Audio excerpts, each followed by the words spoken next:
기브온이 이스라엘과 화친 조약을 맺었다는 소식을 들은 가나안 남부 지역의 다섯 왕은 연합군을 구성해서 기브온을 공격했습니다. 그러나 기브온의 구조 요청을 받은 이스라엘은 밤새 달려가서 그 남부 연합군을 격퇴해야 합니다. 결정적으로 하나님의 초자연적인 개입으로 인하여서 남부 연합군은 괴멸합니다. 큰 우박 덩어리들이 쏟아져서 많은 적군이 죽었고 해와 달이 멈추는 기적으로 이스라엘은 오랜 시간 동안 적들을 추격해서 섬멸할 수 있었습니다. 크게 패배한 남부의 다섯 왕은 막게다까지 도망쳐서 굴 속에 숨었습니다. 그런데 어떤 사람이 이 사실을 여호수아에게 알려줍니다. 여호수아는 그 굴로 가서 굴 입구를 큰 돌로 막은 뒤에 보초를 세웠습니다. 그리고 아직 남아있는 패잔병들을 소탕하기 위해 군대를 보냅니다. 19절에 보면 너희는 지체하지 말고 너희 대적의 뒤를 따라가 그 후군을 쳐서 그들이 자기들의 성읍에 들어가지 못하게 하라, 그렇게 말합니다. 여기서 후군을 치라는 말은 도망치는 군대의 뒤를 치라, 이런 뜻입니다. 도망치는 적들이 성으로 들어가 성문을 닫고 저항하게 되면 싸움이 힘들어지기 때문에 그 전에 미리 치라는 겁니다. 이러한 신속한 군사작전을 통해서 적군은 거의 다 전멸이 됐고 소수의 군사만이 견고한 성으로 들어가 살아남을 수가 있었습니다. 적들을 거의 섬멸한 이스라엘 군사들은 막게다의 진영으로 돌아왔는데 21절 하반절에 보면 이후로는 혀를 올려 이스라엘 자손을 대적하는 자가 없었다고 합니다. 더 이상 이스라엘을 위협하거나 조롱하는 자들이 없었다는 뜻입니다. 이렇게 도망치는 패잔병들을 먼저 정리한 후에 여호수아는 닫아놓았던 막게다의 굴을 열고 그 안에 숨어있던 가나안 남부의 다섯 왕을 끌어냅니다. 그리고 모든 군사들을 집합시킨 후에 지휘관들을 불러내 그 왕들의 목을 발로 밟으라고 합니다. 왕들의 목을 발로 밟아서 완전히 승리하고 정복했다라는 것을 상징적으로 보여주는 겁니다. 또한 앞으로 남은 정복 전쟁에서도 이렇게 승리하리라는 확신을 심어주고 있는 겁니다. 25절 말씀을 같이 한번 읽어보겠습니다. 25절 말씀 함께 읽습니다. 여호수아가 그들에게 이르되 두려워하지 말며 놀라지 말고 강하고 담대하라. 너희가 맞서서 싸우는 모든 대적에게 여호와께서 다 이와 같이 하시리라 하고. 아멘.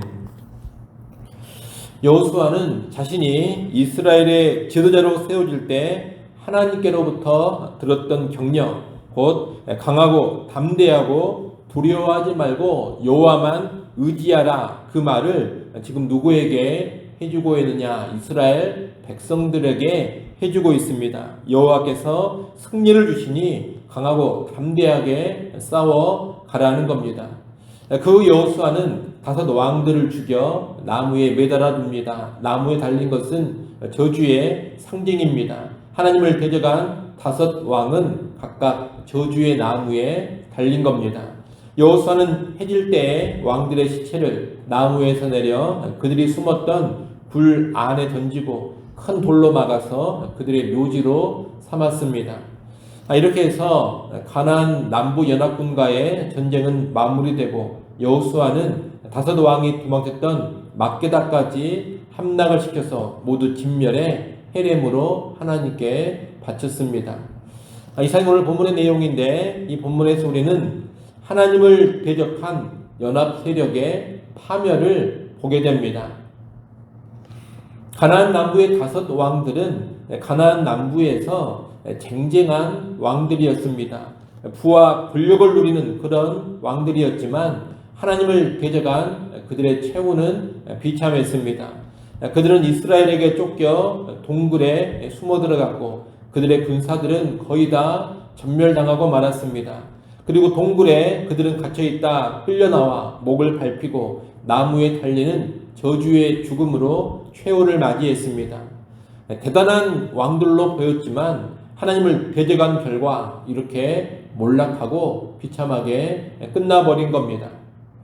여러분, 세상에서 가장 어리석은 일이 무엇이냐? 하나님을 대적하는 일입니다.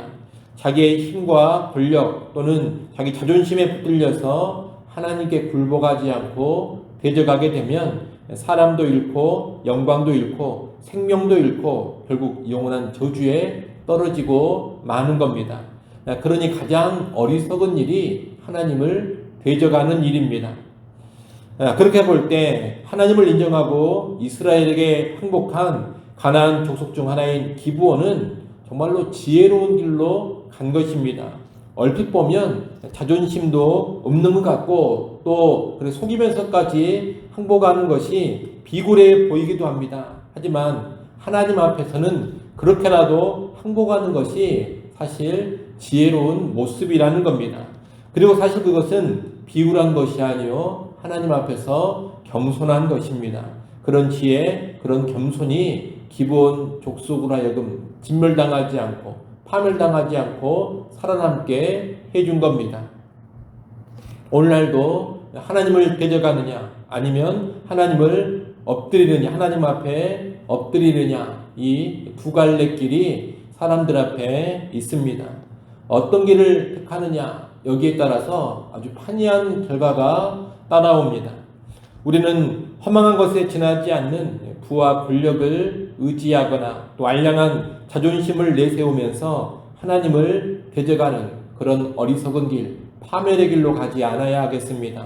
오히려 겸손하게 하나님을 인정하고 그분 앞에 엎드리는 길로 가야 하겠습니다. 하나님을 인정하고 그분 앞에 굴복하면 세상은 자꾸 조롱합니다. 세상은 그런 사람들을 조롱하면서 하나님이나 의지하고 살아가는 나약한 존재들이다, 그런 소리도 하기도 합니다. 하지만 우리가 알아야 됩니다. 그것이 사실 가장 지혜로운 길입니다. 그러니 주변 사람들이, 세상 사람들이 뭐라고 하든지 간에 겸손하게 하나님을 인정하고 그분 앞에 엎드리는 그 길로 우리가 나갈 수 있기를 바랍니다. 또한 그분이 보내신 구주 예수 그리스도 앞에서도 겸손히 엎드리고 그분을 따르는 길로 가기를 바랍니다. 그래서 저주를 피하고 참된 생명과 참된 영광의 길로 가는 우리 모두가 될 수 있기를 간절히 소원합니다. 오늘 본문에서 또 하나 볼 수 있는 것은 승리를 여호와께 돌리고 계속해서 여호와만을 의지하는 지도자 여호수아의 모습입니다. 여호수아는 큰 승리를 거두었습니다. 그저 성읍 하나를 정복한 것이 아닙니다. 5명이나 되는 강력한 왕들의 연합군을 격파한 승리입니다. 그리고 수많은 성읍들을 정복한 승리입니다. 아주 크고 대단한 승리를 여호수아가 누리고 있는 겁니다. 그런데 이런 승리를 누리면서도 여호수아는 조금도 교만해진다거나 자기를 내세우지 않습니다. 19절 하반절 말씀을 한번 보십시오. 19절 맨 뒤에 말씀을 보면 너희 하나님 여호와께서 그들을 너희 손에 넘겨주셨느니라, 이렇게 여호수아가 말하고 있습니다. 25절 하반절 말씀도 보십시오. 25절 하반절 말씀도 보면 너희가 맞서서 싸우는 모든 대적에게 여호와께서 다 이와 같이 하시리라, 이렇게 여호수아가 또 말하고 있습니다. 지금 여호수아가 하는 이런 말들은 큰 승리를 철저히 누구에게만 돌리고 있느냐? 하나님께만 돌리고 있는 겁니다. 또 앞으로의 싸움에서도 누구만을 의지하고자 하느냐? 여호와 하나님만을 의지하고자 하는 겁니다. 우리가 이런 말씀을 보면 여호수아는 지금 승리로 인해서 자기 자신에게 도취되어 있지 않습니다. 자만하지 않습니다. 계속해서 하나님을 바라보고 하나님께 집중하고 있습니다. 누가 승리를 주시는가? 이것을 분명히 알고 고백하고 있습니다. 그래서 여호수아는 지속적으로 깨어있는 지도자다, 이렇게 말할 수가 있는 겁니다. 여러분, 인간은 승리와 성공 가운데 자기 도취와 교만으로 무너지기가 아주 쉬운 존재입니다. 승리하고 성공한 후에 교만해지고 자기 영광을 추구하다가 무너져버린 사람들이 한둘이 아닙니다. 이스라엘의 사울 왕도 그랬고 그 위대하다는 다윗 왕도 한때 그랬습니다. 솔로몬도 그랬습니다. 안 그럴 것 같은 사람도 그러는 겁니다. 그만큼 인간은 교만해지기가 쉽고 자기 영광을 추구하기가 쉬운 존재입니다. 그렇기 때문에 나는 결코 그럴 일 없다 하면서 자기 자신을 과신하면 안 됩니다. 누구도 깨어있지 않으면 예외가 없다라는 것을 알아야 합니다. 승리와 성공 가운데 그 누구나 교만으로 무너지기 쉽다는 겁니다. 나는 그러지 않겠지, 저 사람은 안 그러겠지, 여러분 절대로 그런 생각하지 마십시오. 누구나 그렇게 무너질 수 있습니다. 우리는 이것을 알고 언제나 자신을 돌아보며 철저히 깨어 있어야겠습니다. 특히 승승장구하고 성공하고 평안을 누릴 때 더욱더 조심해야겠습니다. 우리가 앞서 봤던 이 가나안 남부의 5 왕들은 하나님을 대적하는 교만 가운데 망했습니다. 그런데 그런 교만만 있는 것이 아닙니다. 하나님 편에 서서 하나님의 일을 잘 감당하면서도 교만해질 수가 있습니다. 하나님의 일을 하면서 하나님보다 자기를 더 드러내고 하나님의 영광을 자기가 가로채는 그런 교만에 빠질 수가 있는 겁니다. 하나님을 대적하는 것만 교만이 아니라 하나님의 일을 잘 하면서도 큰 교만에 빠질 수 있다는 것을 알고 특별히 믿는 우리는 그런 교만을 조심해야 할 것입니다. 아무쪼록 우리는 여호수아처럼 승리와 성공 가운데 모든 것이 하나님께로부터 온 것임을 알고 하나님을 인정하고 하나님께만 영광을 돌릴 수 있기를 바랍니다. 또한 계속해서 그 하나님만을 의지하며 살아갈 수 있기를 바랍니다. 그런 겸손 가운데 실족하지 않고 몰락하지 않는 우리 모두가 될 수 있기를 간절히 소원합니다. 기도합니다.